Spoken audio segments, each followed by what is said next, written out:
I'm no tech genius, but I knew if I wanted my business to crush it, I needed a website now.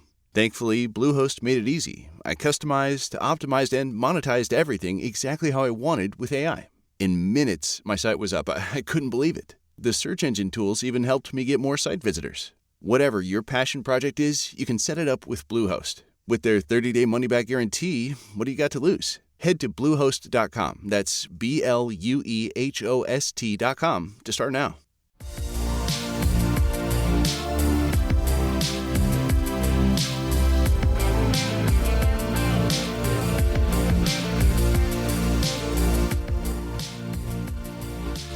Welcome back to Hot Takes and Deep Dives. And if you listened to my docuseries Finding Fire Island, and if you haven't, get into it, you know that DJ Lina was featured there. Well, I knew when I was going to sit down with Lina that we were not only going to talk about her 10-year DJ residency on Fire Island, but also her entire life story.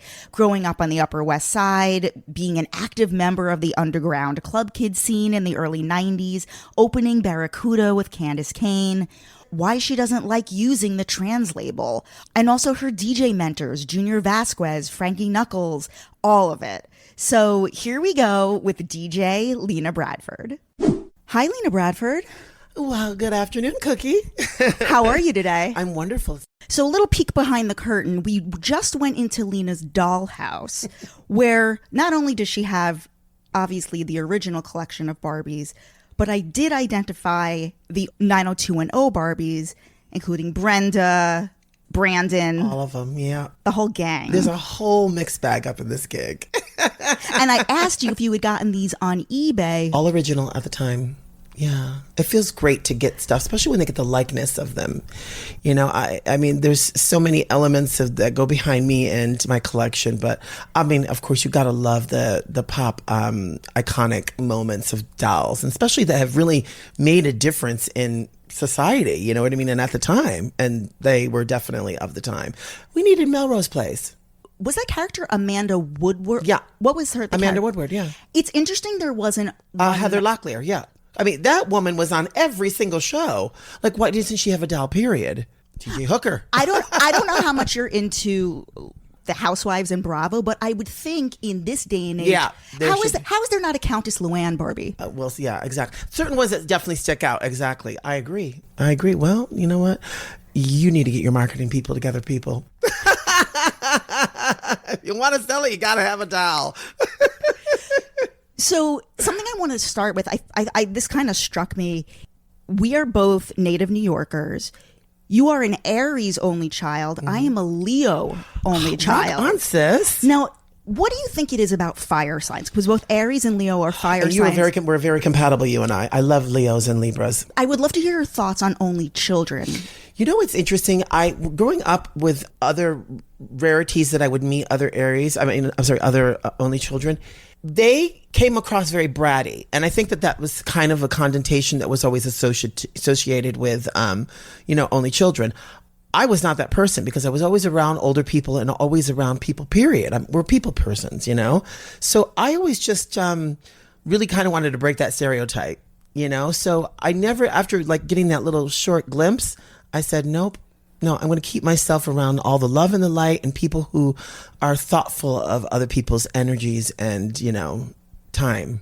I mean, I know you're really close with your family. Mm-hmm. Like you grew up with your grandmother and your parents, like right across from Carnegie Hall. Your grandmother was an opera singer. And perhaps one of my favorite fun facts about you is that you actually lived in the same apartment building as Olivia Newton-John. Oh, wait, and why is there not a doll of her? Hello? That's like a gagger. That is insane. Like, how is there not a whole Grease collection? I was just about ready to say Grease, and then, but most importantly, she was so iconic through every decade. I mean, even her Let's Get Physical moment should have had a doll. You know what I mean? Jane Fonda was doing that. That was such a moment and such a time. And, to have lost that beautiful cherub so, early in her life, I agree. I think she should have a doll. They should totally issue a doll in her behalf. Wait. Okay, wait. Going back, the Barbie movie. Let's quickly put a pin in Olivia. We're going right back to Olivia Newton-John. But the listeners are thinking, how are you not mentioning the Barbie movie? Do we care or don't care? About what? The Barbie movie. Oh my God, we absolutely care. Are you kidding me? Okay. I'm just checking. Girl, I just got all the new merchandise here to the house. Oh yes, absolutely. Okay. Listen, I'm just taking the temperature. Okay. All right. We're going back now to Olivia. The turkey is done. Back to Olivia. Okay. You live. So what year? Paint me a picture. What year is this? This is early 80s. This is literally the height of let's get physical. I was a dancer, so I'm in full leg warmers and capizios. There's a dance capizios down the street, another dance place around the corner where I would go and dance, and I would see her all the time, and she was just so kind and so sweet. My mom's like, "Don't bother that woman." I was like, "Yeah, okay." I'm like, "Honey, it's fucking Olivia Newton-John. I'm gonna say hi," and she was always very kind and thoughtful. Okay, 2 questions here. What is the address? That address? Nobody's living in that building anymore. Oh no, they are. Oh, her family is? Oh, I don't know. Oh, you mean her? No, what was the location? Yeah, 200 West 57th and 7th Avenue. Okay. Yeah.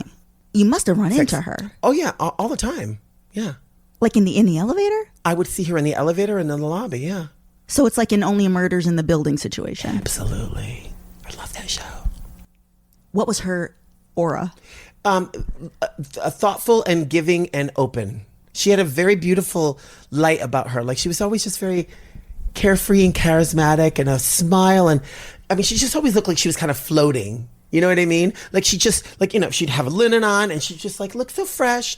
And, this is back in the day when people weren't having to worry about especially in New York, being, a celebrity, you don't have to worry about it on the West Coast where it's like, you could walk amongst the people and the people gave you homage and love and let you do you, so she would just go and do her business and go grocery shopping and I'd just be like, hi, and just engaging. I'll never forget that.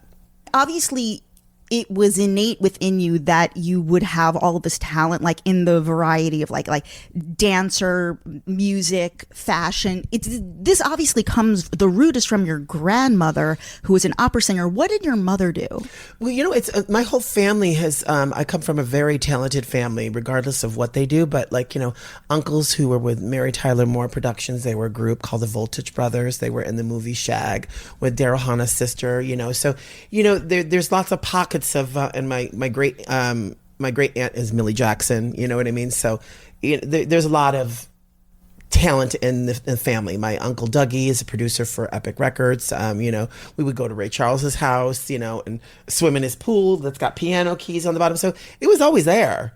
So I think that regardless if it wasn't in me, it would have found its way to me, but it was definitely in me from an early age, But you were taking classes. I was in dance. I started dancing very early on, and then, I was doing commercials, and then I started acting and modeling, and then, DJing didn't happen until 97, so, No, I know that was a whole, that was a whole nother chapter gig. 2 of your life. Yeah. It's funny because I'm in the middle of doing my memoirs right now. So once a week I meet with my book editor. And so I'm literally having all of these, because, you have an arc of how it is that you live your life and what you do. You don't talk about it all the time. So once you start diving into it, it's like, oh, I forgot about that. And especially being an only child, I don't know about you, but I am the archivist. Everyone knows if you need anything, you come to me. I was always mindful of that. I kept every video, magazine, you name it. And not just of myself, but everyone else around me.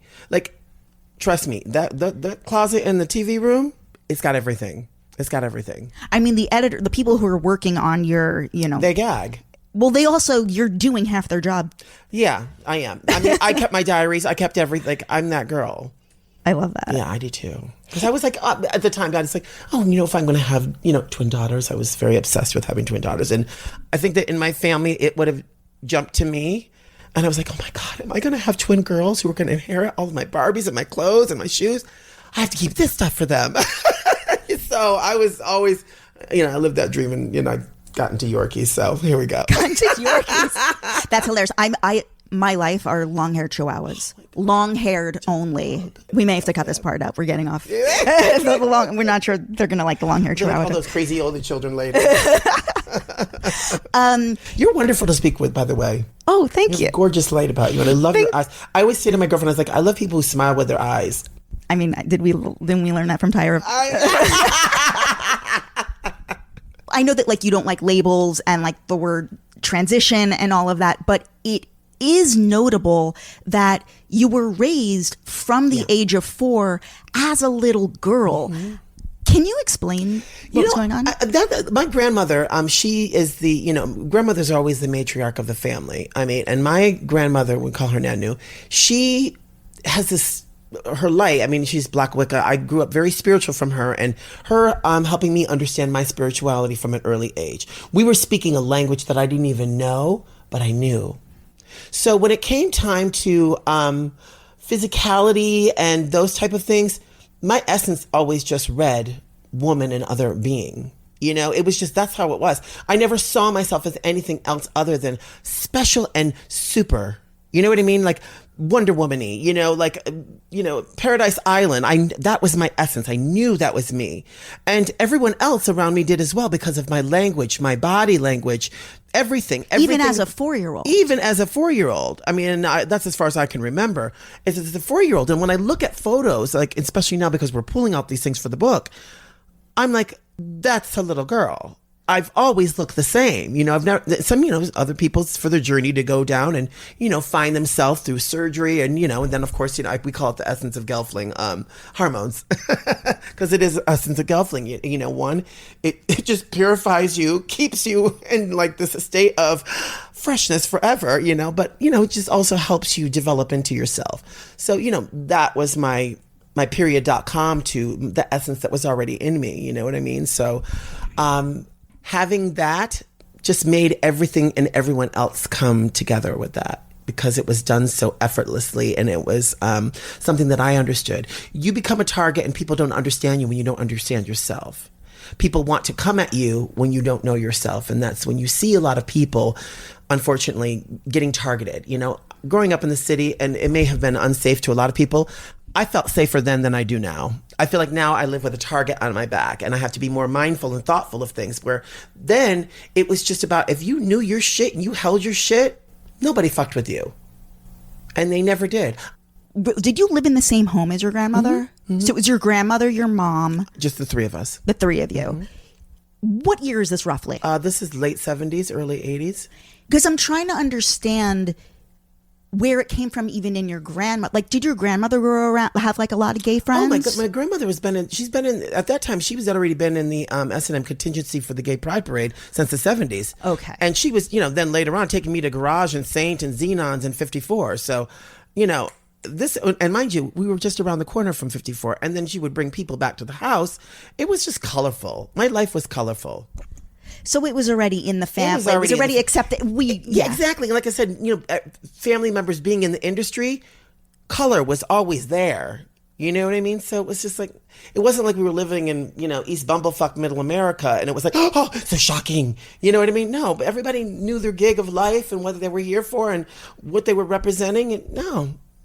I think it's also so interesting how you identify as biracial and Jewish. Mm-hmm. What is the Jewish part of you? My mom and my dad. My father's white Irish and Jewish and Italian, and my mom is British, Dutch, and Jewish. Were you raised, did you celebrate everything? I do. And I think because of my spirituality, there was always been a recognition and appreciative of everything. And my grandmother said, you find you in all of this. So I take little bits and pieces, parts of it. And what I've realized in any religion is that no religion will ever shun someone for how and who they are. So what's going on right now really kind of needs to do a rewind and go back to the basics, because this isn't working. It didn't work when they tried it then, and it's not going to work now. And the wonderful thing that we have now is that we've got all these resilient young, children of the, whatever they're called, Gen Z and millennials who, weren't able to vote when the Orange Cheeto had gotten into the office, and now they can. So if you want to continue to have this freedom and this lovely light and faggotry about you, you've got to vote. Easy breezy. Now, somebody who I have interviewed for my show is one of your closest friends, Miss Candis Cayne. That's my sister. I have loved her forever. Oh, honey. How did you meet her?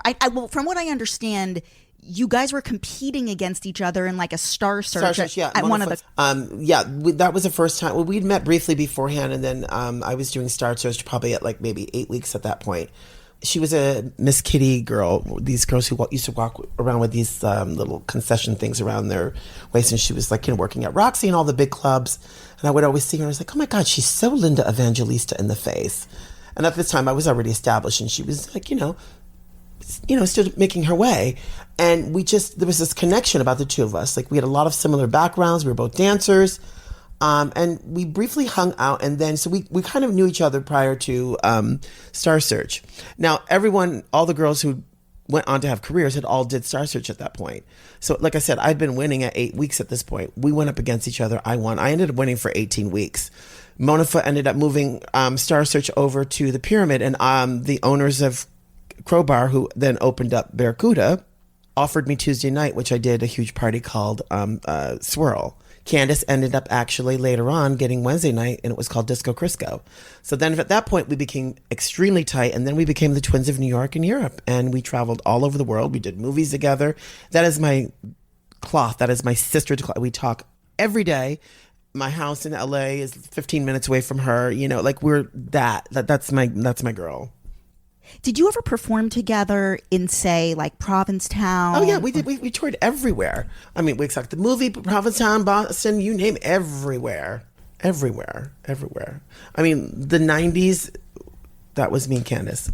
There seemed to be the other girl, you weren't always accepted into that community because you guys were shiny faces. You were shiny names and shiny faces, and was there a bit of resentment? It was we were coming up, like her and I together. We were coming up during the whole supermodel thing. You know what I mean? When I'm saying when we were working together, I was obviously around before her, but when we started doing our thing, it was during the supermodel explosion, and we were giving you that. That's who we look like. That's what our body frame was. The way we dressed because we love fashion and we were dancers. So there was people went crazy over the two of us because it was like, oh my God, look, it's like, Naomi and Linda, together. People they went insane for the two of us, especially because like when we performed together, we had this magnetic, we know what we're doing with our bodies, where we were just like completely complementing one another. So there was a school of girls that were enamored by it, but then there was a school of girls that were definitely very threatened and also like, well, these girls aren't drag queens. What are they? You know what I mean? And then the trans women at the time, there was no cross promotion, if you will, back in the day. It was very segregated. The gays didn't like the lesbians. They didn't like the trans women. And, they appreciated a drag queen for the comedic situation, It was but most importantly, there was community at the same time. So it was weird. It was broken up, but it was weird. Obviously, we became very good friends with all of the legendary drag queens. They embraced us and they were like, you know what? These girls are the real deal because they saw the talent. It wasn't like we were just like, me. No, we wanted to pay them homage. We wanted to know where they came from. And we were there. We were asking them questions. We wanted to know music. We wanted to know like the fashion of where everything. We were those sponges because that's how we were raised. Not like some of the children today where they think they just know everything and they fell off the turnip truck. And it's like, honey, you've been here for a minute. What do you really know? Talk to the people who are still here before they're gone and pass the baton. That's how we got here. Like, you don't know where you're going if you don't know where you came from. So that was how me and Candis came up. We wanted to know where all this came from. And so then we all became very tight, but we definitely carved our own physicality. I mean, I remember adapting gender illusionists. I was like, we're not drag queens, we're gender illusionists. This was, I've always had my own language and created my own essence and vibe. And so that was where I remember being on Geraldo and saying that to them. And people were like, oh, wow, that's very interesting. And so, yeah. And then obviously later on when we both, and again, the word transition, when we both went to the next places in our life, we were ostracized from the trans community because they thought, because we didn't have any of the hardships that they went through, for instance, sex work. But, listen, they came from a different life as we came from a different life. We had very supportive families and, means of where we came from. But there was no shade. There was no like, we're better than you. But also because we were the darlings in the community of performance art and the gays revered us so much, they felt like we had this kind of like head start or this, this blanket. And I guess, yes, but also at the same time, it doesn't mean that we can't be sisters because we are sisters. So there was because we had each other, it made it easier for us to go through this journey together, like we did everything else. We always say now it's so interesting to see how many unicorns, that's what we call each other, unicorns that we have in our life now. It's like, girl, we've got like 100 unicorns in our backyard now, when before it was just me, you, and maybe 2 or 3 others. Crazy. Things were different. So you started DJing on a dare. I was on a dare in 97. So were you close with like Frankie Knuckle? Oh, yeah. These were your friends? These are my friends. We all worked together. Like I was hosting all of these parties with them. Like Frankie's the whole reason why I spin. Like that's my everything. And these people who became your mentors, you got in with them because you were dancing. I was hosting parties. Yeah, I was hosting parties, and that's how we all knew each other. So we've all known each other from like, the late 70s, the 80s, and, all throughout the 90s. So we were all working together. We'd be on tour together, doing. So back in the day, there were these parties called Fuck NYC. So the promoters, they were fun at the time, and they would bring performance artists and DJs. So we would travel all over the country and, out in Europe and whatnot as a team and as a crew. So we were a family. And so he looks at you one day and just says, Lina, you'd be a great Yeah, DJ. We were up in the booth, and it was at Life where I was hosting Sundays, and it was a really fun party down on Bleecker. It was Easter weekend, because I remember my birthday was coming up afterwards, Aries, April 14th.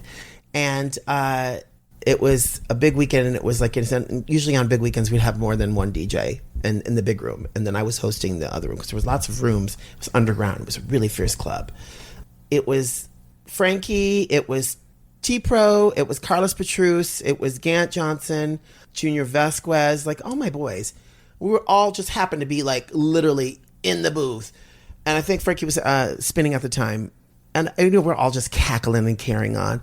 He's like, Lina, you would be a fierce DJ girl. And everybody's like, oh, absolutely. I mean, look at the way she gets down when she's on the floor. I mean, like, I know music inside out. I'm a dancer and a performer, so I can bring shit alive.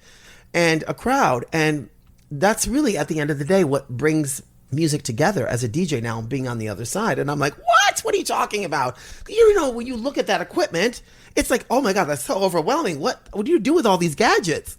But that's not it. It's what's inside and what you can bring to the table. And I was like, okay, if you're daring me, I will take the Pepsi challenge. And I did. And literally, T-Pro, who I was just speaking with this morning, I went up to his house, never touched equipment ever. And I was like, okay, I'll do it on my birthday. So I had literally a week, not even 2 weeks. Yeah, Easter, then I think it was the next week, a week. I went up to that was on a Sunday. I went up to his house on a Monday or Tuesday and touched the equipment for the first time. Then mind you, in a week, this all got out. It was in all the papers. HX, Next, Paper, Egg. I'm like all the big magazines at the time. Interview. And I'm like, oh, talk about pressure. My God. I'm going to be DJing for the first time and everybody's talking about it. Like, this is crazy. So I just went into it like I'm very eclectic with music. I'm a classic rock girl. Like, I'm a Zeppelin girl. So I was just like, you know what? I'm going to do everything I love. And I did. I did everything from Nitzareb to the B-52s to Led Zeppelin to Heart and then, got into more current to where we were in the 90s. And the kids went crazy. And boom, that's how it happened.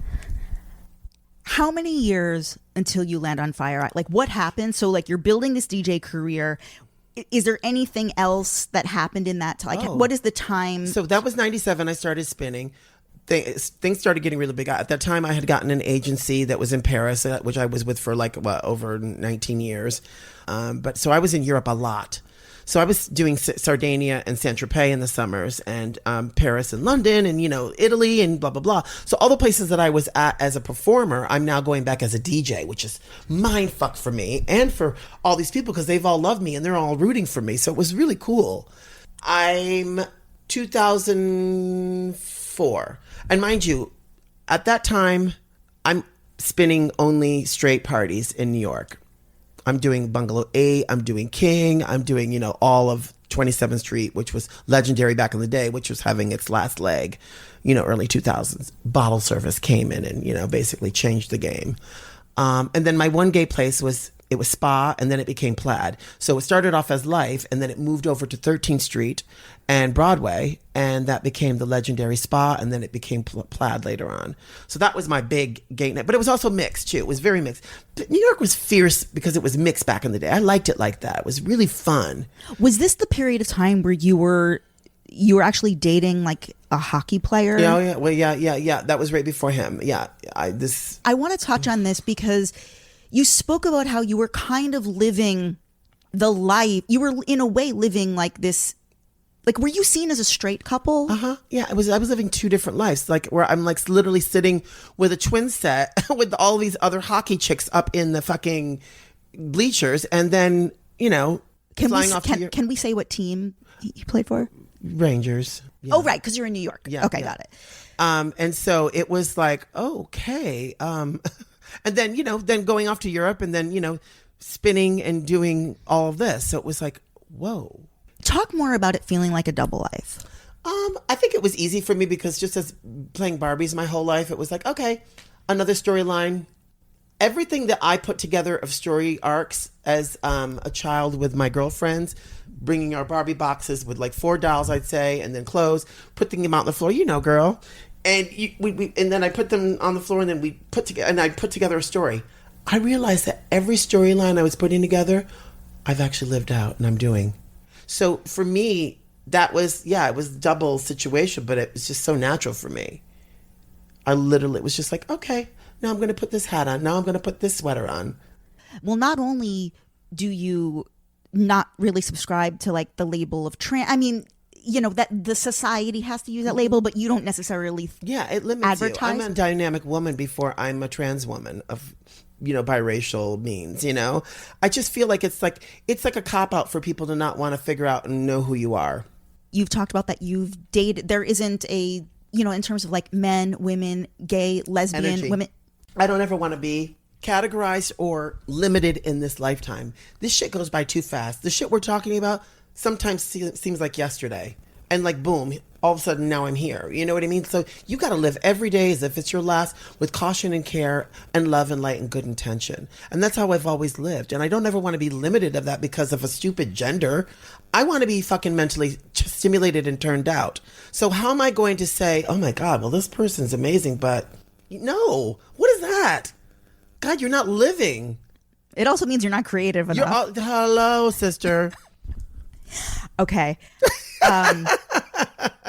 We are now going to transition to the Fire Island. Okay. So I'm going to be a bit different. It's not because I can't. Yeah.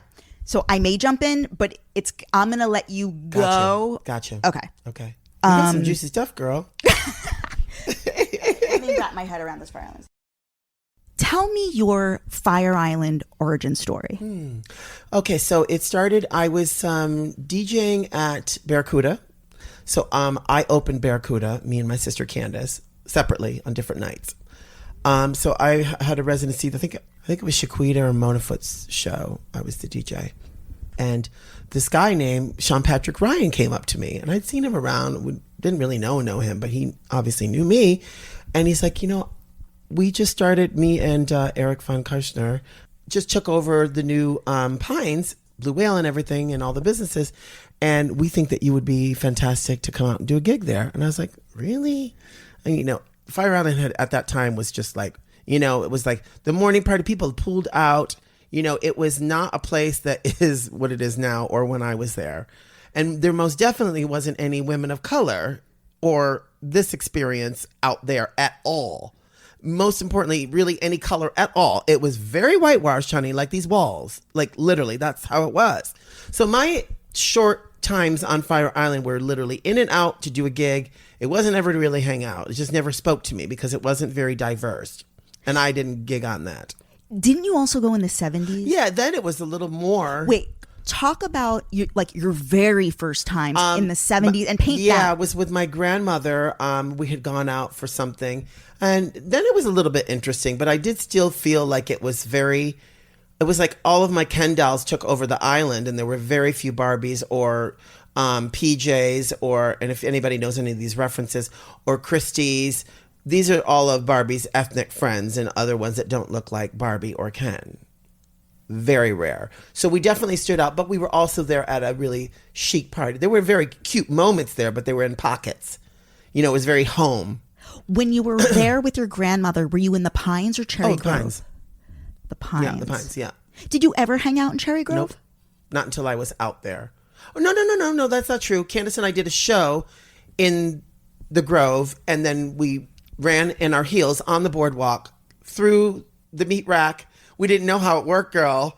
We did not know how it worked. This is a long time ago. This is like early 90s. And we were both in matching gingham outfits. And we had 2 gigs. We had one in the Pines and then we had one in the Grove. And we're like, we didn't know about a water taxi. We didn't know about any of that. And we're like, well, let's hightail it, girl. We've got an hour to get there. Oh my God, I can't believe I just remembered that. I've got photos, girl.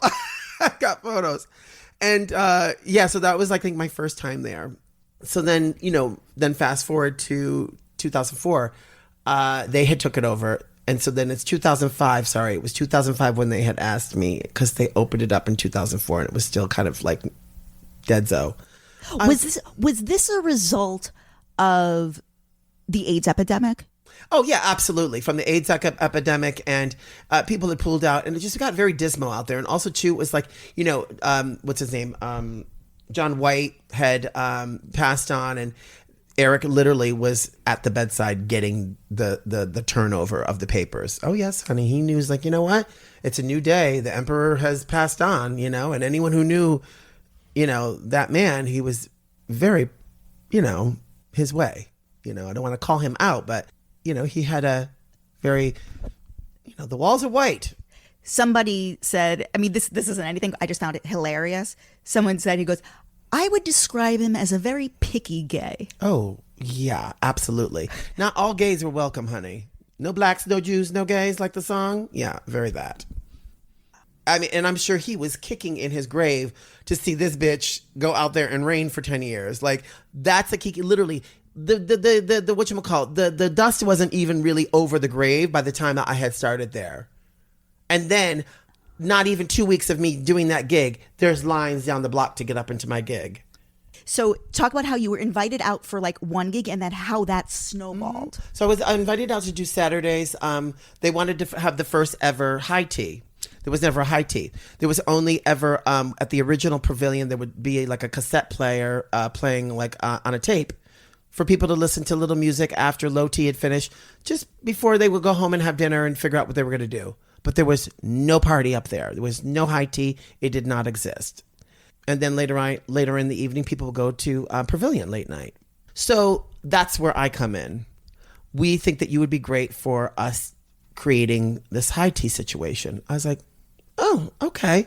All right. Well, that sounds interesting. And I said, well, listen, I'm in Saint-Tropez in Sardinia every summer. So how's this going to work? Like, how's this going to work? And I just said, you know what? There's a reason why I've been asked to do this. Let me once again take the Pepsi challenge. And if I don't dig it, I can get the hook. So I was like, all right, I'll figure it and see what this is like. I'm like, I remember I went out by myself, which is so rare now looking back at it. Because I really wanted it to speak to me and find out if this was where I was supposed to be. And I didn't want anybody else's ears or, their experience to hinder what the spirituality and my yes to this would be. And as we all know, it was a good thing. So I got out there. I knew a lot of the bartenders, because they were obviously implants from New York.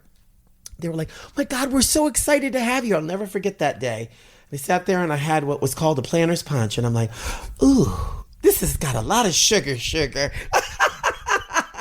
And then I had a Long Island iced tea. And I was like, I remember I went the day before my gig. They had put me up in the hotel. And I just remember being like, my God, there's a lot of white guys here. I was literally the only Coco girl there. Like, it was, I don't know.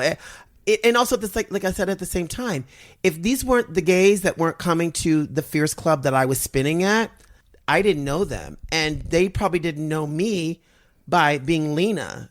They would have known me as Girlina. Okay, so there's that. Because then again, like, I'm spinning at upscale straight places. So it's just like, well, who's this girl? You know what I mean? But then the sophisticated cool gays who went to the fashion parties and all that stuff, they knew me. So there was that. And then, of course, talk about the identity of Girl Lina. She was the performance artist. She's the one who got me through the 90s, and I've learned that now through therapy. Probably by the time I started really DJing is when Lina left, or when Girl Lina left and Lina entered, It was like, I'm grown. Girl, she's gone. It's time for Lina. She's grown up now. So I was already definitely in Lina much at that point in 2005. So I get out there again. I then go up to spin my gig that Saturday. There's flyers everywhere that I'm there. People were coming up, they're hearing the music. And like I said, I wanted to be mindful and thoughtful of our community that had been there beforehand.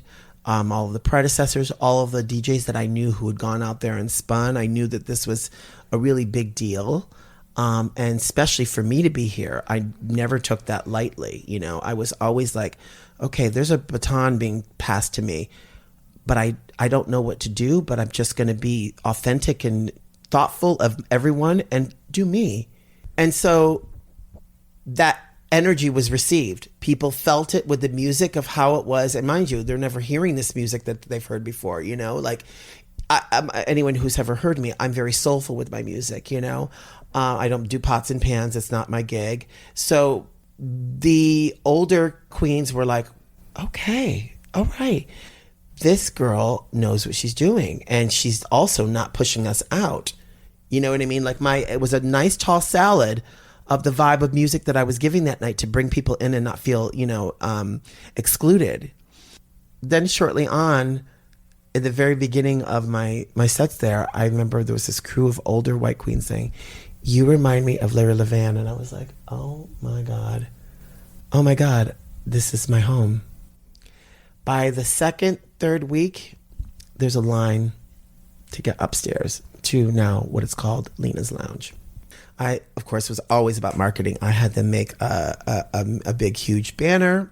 I started branding. And then next thing you know, I think I probably only did 3 or 4 Lina's Lounges at this time.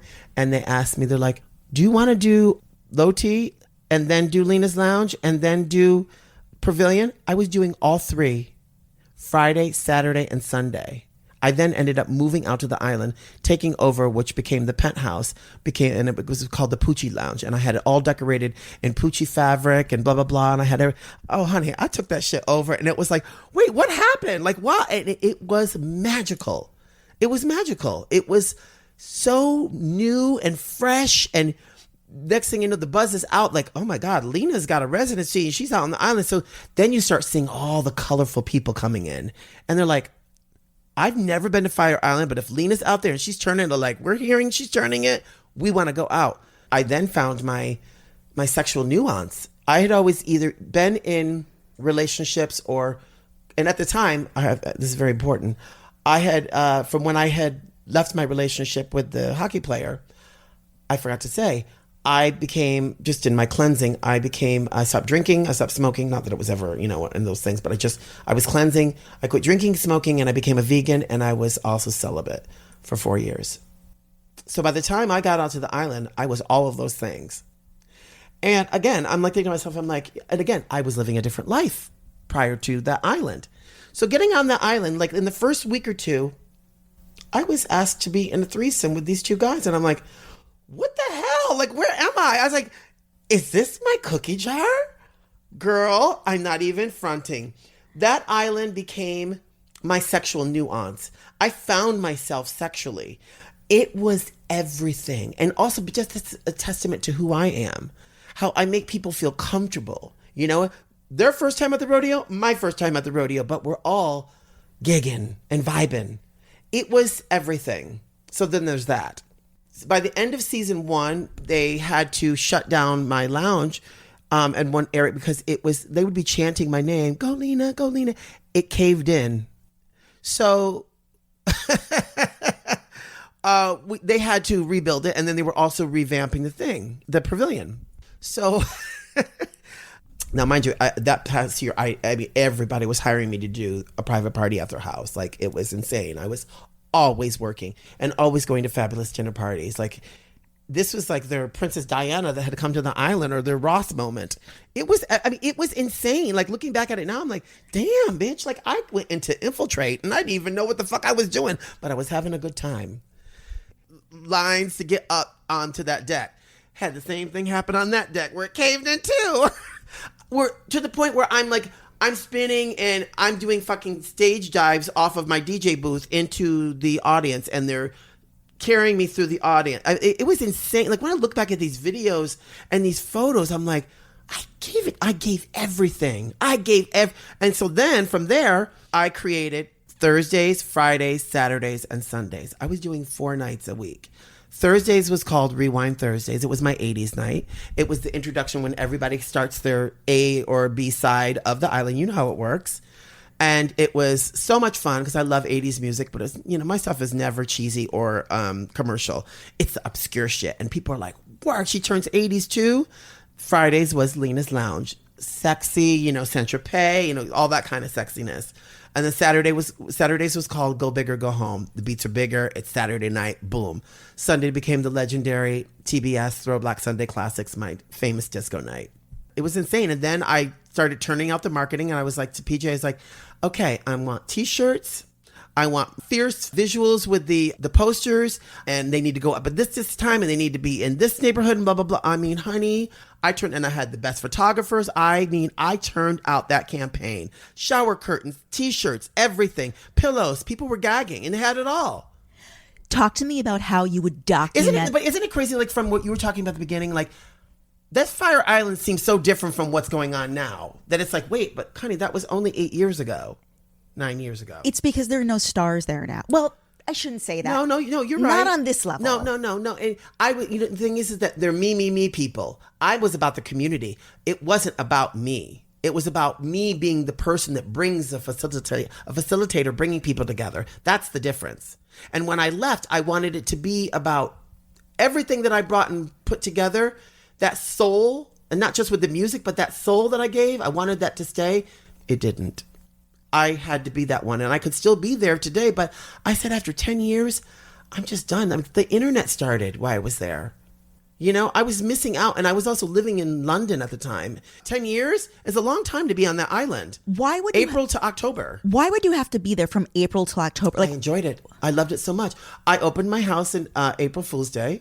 I flew back from Europe in May to shoot the campaign, and then I'd open the house in April 1st. We then would start Lina's Lounge on my birthday. So I opened the season in April because all the owners and people. It's the best time. The beginning and the end of the season is it's so pure and special and beautiful.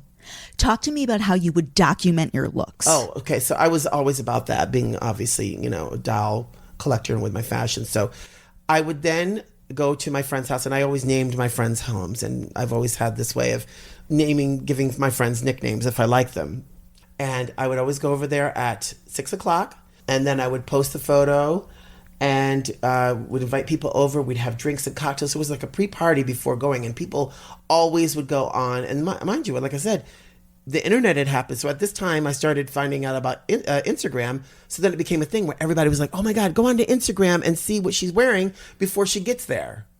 The Pines is so aggressively male. Mm-hmm. Where was your piece of the puzzle in this place that some might say is overrun by cis gay men? Mm-hmm. Like, talk to me about being a woman in the Pines and also just being you in the Pines. It was different for me. Like I said, I for some reason, and I this is crazy to look back at, but I had any man and every man that I wanted on that island.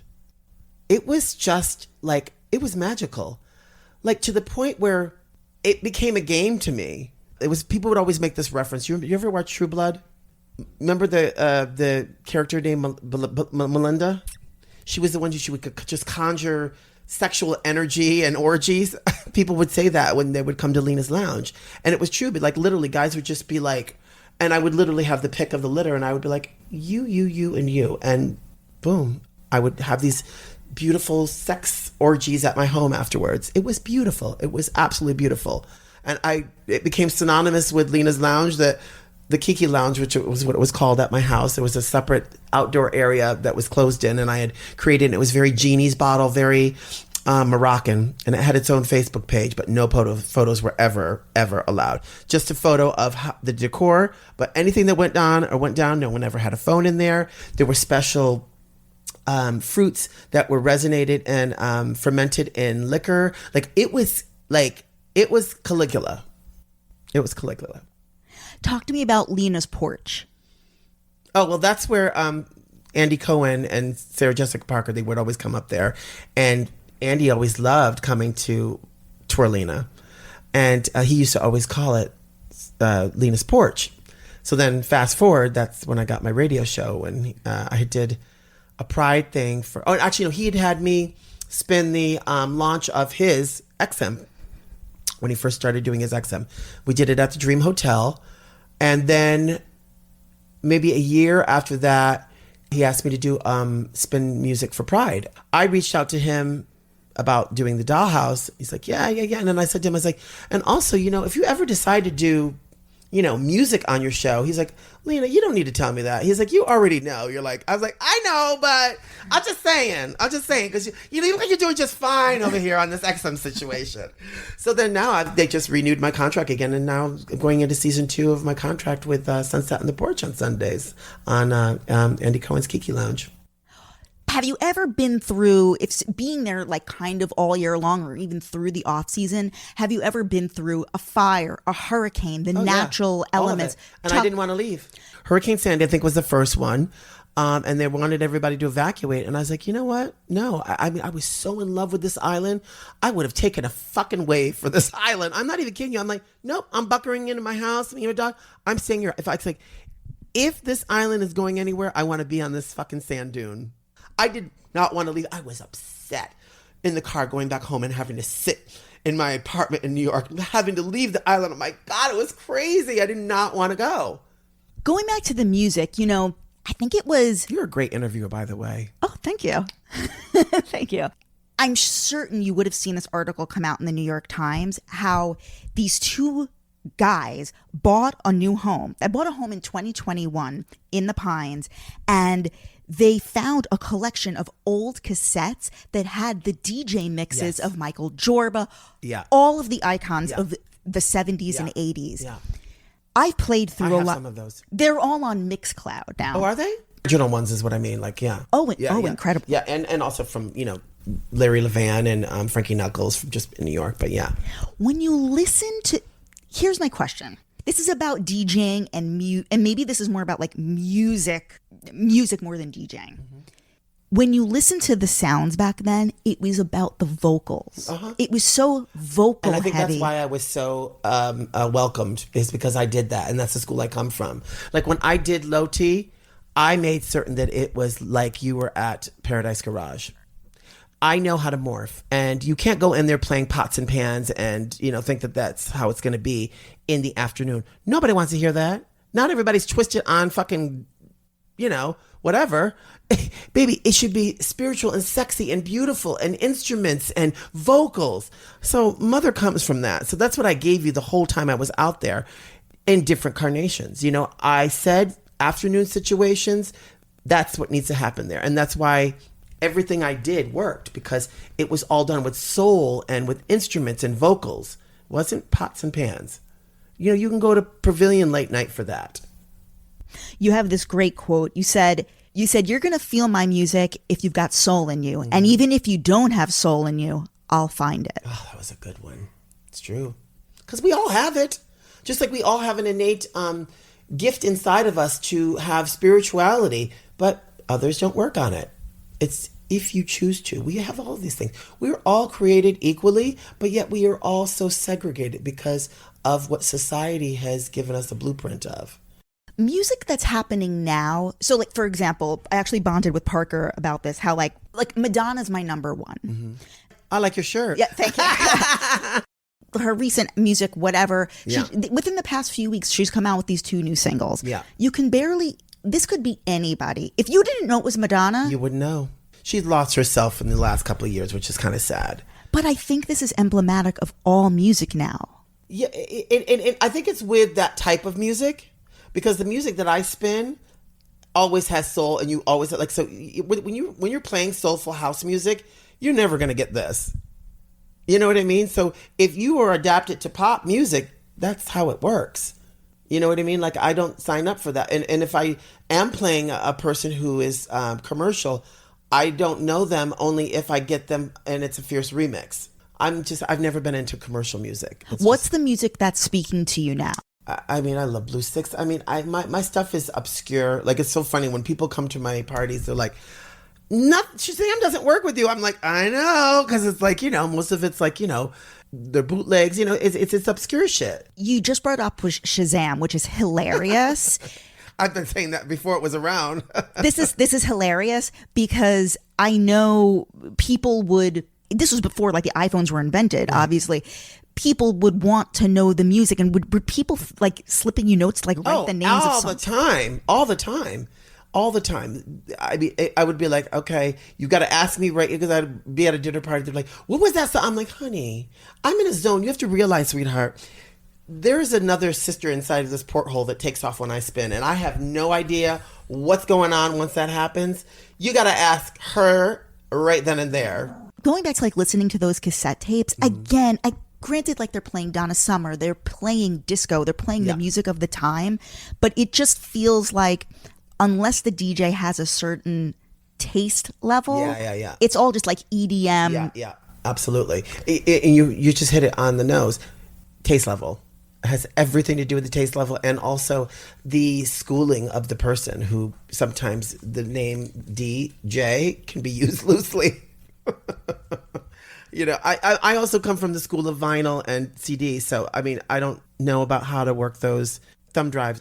It sounds different. It feels different. It's just where I come from. I'm not hating on anyone who spins that way, but it just feels like you could have a whole set already played and done and just put it in, and it doesn't feel like work to me. Well, it's like a playlist. Yeah.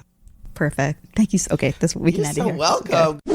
Everyone, please follow me, JessXNYC, on Instagram. Go over to the YouTube channel, Hot Takes and Deep Dives. Throw in my name. All of these interviews are available on YouTube to watch, and we will see you soon.